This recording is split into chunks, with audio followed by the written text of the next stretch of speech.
Hi everyone. So we're going to talk about spring landscapes today. Now, some of you have been working on landscapes for a super long time, and some of you might be new to landscapes. A landscape is a picture, scape means picture, of land. So spring landscape, or a picture of spring out and about. If we had a moonscape, that would be a picture of the moon. If we had a seascape, that would be a picture of the sea. But we're talking about landscapes. So we're working on pictures of land that tell us about spring. And if you look outside, you've noticed that some of the trees are starting to bloom and some of them are amazing. Now, my favorites haven't started yet. Those are the cherry blossoms, but they're coming. They're coming soon. The dogwoods are out in full bloom. It's kind of amazing. So I wanted to show you some different spring landscapes. So here's one by Gustave Le Sue. This is painted in 1906 and it's spring. And the way you can tell this is spring is how? Tell me two things that let us know that this is spring. What has Gustave done to show us it's spring?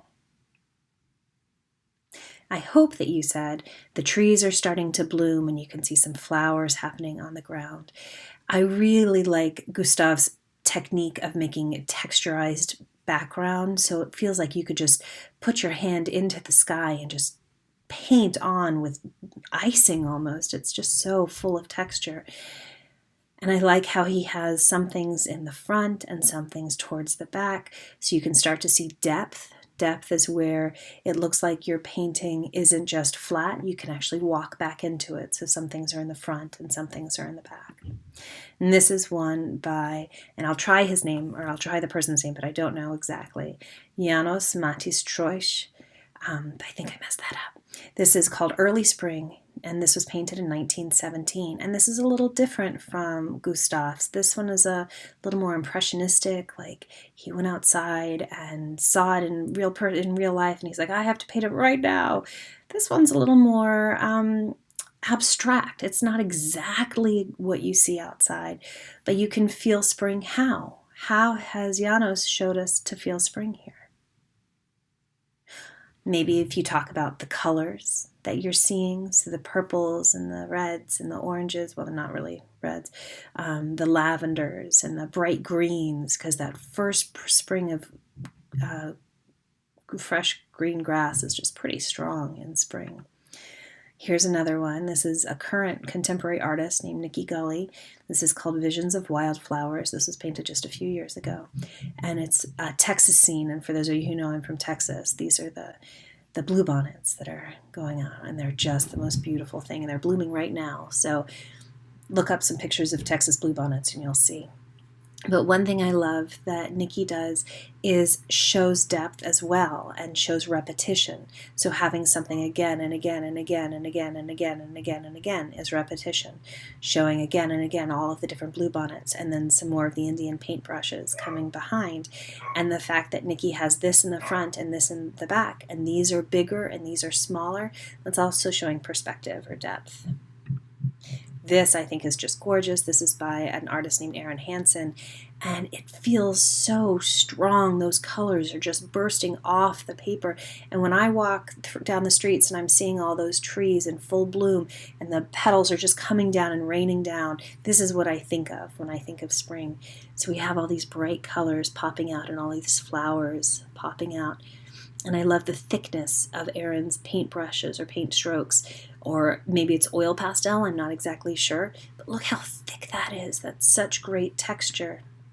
Then we have this by Chikanobu. This is a cherry blossom tree, and I love how muted these colors are, and I love this blue in the sky.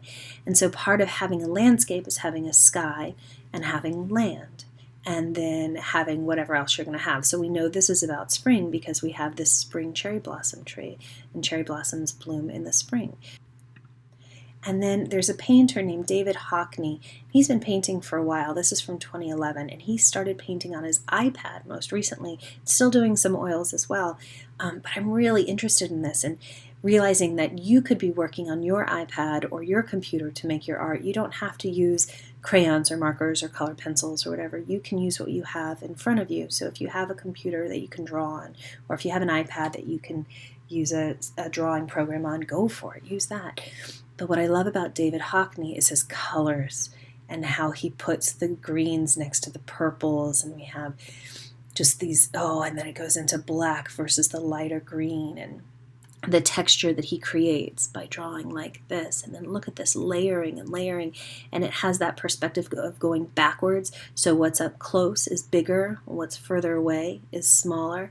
And then you can see the overlapping here to show depth. So this bush is covered by this bush, is covered by this bush, is covered by this bush, and just keeps going and going and going. So what you're going to do today is you're going to make a spring landscape, and you get to choose whatever you want to make it. If you want to use crayons or colored pencils or markers or oil pastels, or if you want to do it with blocks and you can figure out a way to make it with blocks, or if you want to use an iPad or cut paper or torn paper, it's totally up to you how you want to do this. So here are your guidelines. Kindergarten.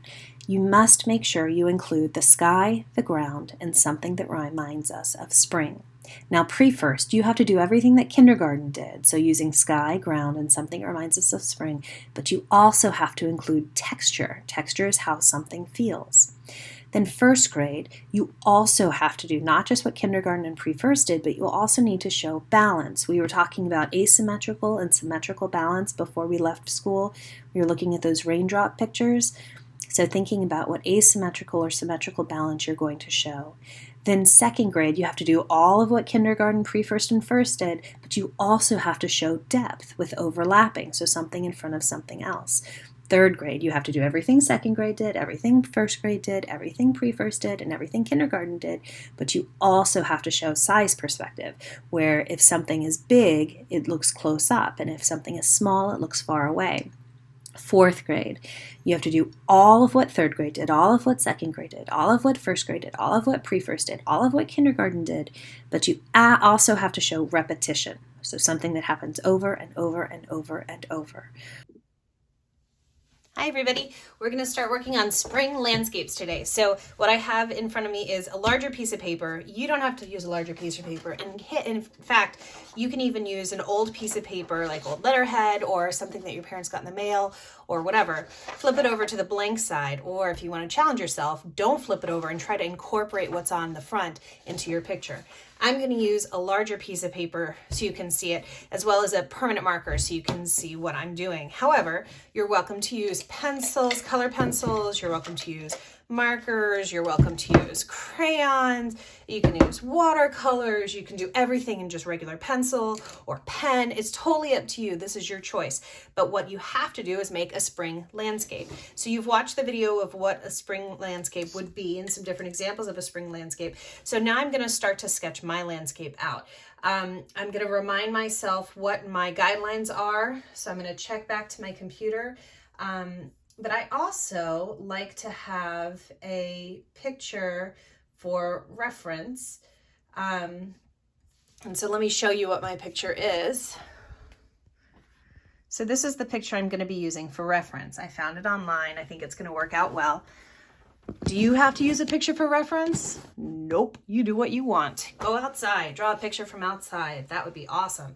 So I know that for kindergartners, I need to have some sky, so I'm gonna have my sky up here. So, one easy way to do that is to make a horizon line. Now I have sky up here and ground down here. Okay, so, and in my kindergarten list, I needed to have something reminding me about spring. So what I'm gonna do is start to sketch out this cherry blossom tree that's starting to blossom beautifully. So I'm going to draw cherry blossoms. Now remember, this is just a brief sketch. I'm going to add to it later, and I just want to show you the basics of what you're going to need for each grade. So I've got my cherry blossom tree. All right, so if I were a kindergartner and I finished with color or whatever, I'd be good because I have my sky, my ground, and I have my tree. Well, if I were a pre-firster, I would need a little more. I would need to have some texture, how something feels. Well, I noticed in my picture that it had some, it was so pretty. It had a ground here, going back up there, and there, coming up here. So this is all a path. And I noticed that on the path, or next to the path, it had some grass growing. So I'm going to draw some grass to give it some texture, and texture is how something feels. So I'm going to start to sketch this in as grass, and this becomes my texture. Now, I'm obviously not finished, but I'm going to show you the next step, something else you would need in case you were a first grader. So if you're a first grader, you also have to show balance. You can show asymmetrical balance or symmetrical balance. Now, symmetrical balance, same on both sides. Asymmetry is when something takes up more space on one side and less on the other, and it ends up balancing itself out. So this actually has a decent amount of asymmetrical balance. So really, I'd be like, sweet, I already did it.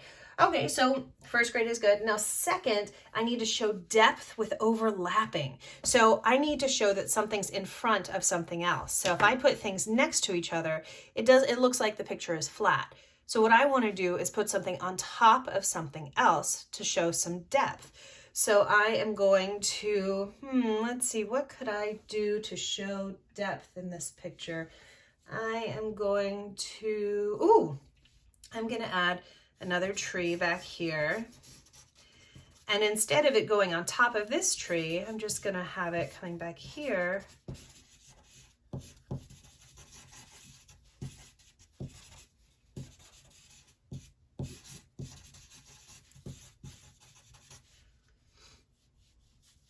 And then maybe I will, so we can see that this tree is in front of this tree. And maybe I'll have another tree back here.